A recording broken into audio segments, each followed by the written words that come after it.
लाहौर की camp jail में भी ईद की नमाज अदा की गई है। ईद के दिन कैदियों के लिए कितनी इकसाम के खाने तैयार किए जा रहे हैं, इस पर बात कर लेते हैं जाफर बिन यार से, जो इस वक्त कैंप जेल में मौजूद है। Over to you Jafar.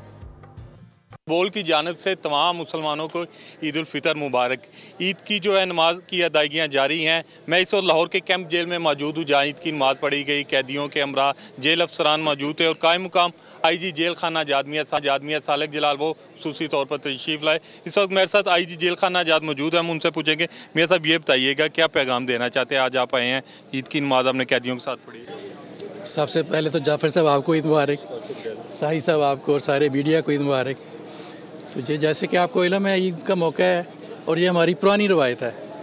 हम 30 साल तो मुझे हो गए, 31 साल। मैं हर दफ़ा जब भी जिस जेल पे होता हूँ वहाँ ईद नमाज़ पढ़ता हूँ कैदियों के साथ। और मैडम CM साहिबा की डायरेक्शन पे ये तमाम कैदियों असीरान के लिए इनके लिए डायरेक्शन है कि ये ईद वाले दिन, टरू वाले दिन मुलाकातें करें, अपने अजीज़ व अक़ारब से मिलें। और इसके अलावा ये PCO पे भी सेम वही माहौल है, अच्छे अच्छे खाने दिए जा रहे हैं। सोइयाँ सुबह बनाई गई थी। इस मौका पर सुपरिटेंडेंट जेल ज़हीर बेग और दीगर अफसरान भी मौजूद थे। बहुत शुक्रिया जाफर, डिटेल्स आप दे रहे थे। खबरों का सिलसिला जारी है, वक्त हुआ है एक ब्रेक का। सब्सक्राइब करें और बेल दबाएं ताकि कोई खबर रह न जाए।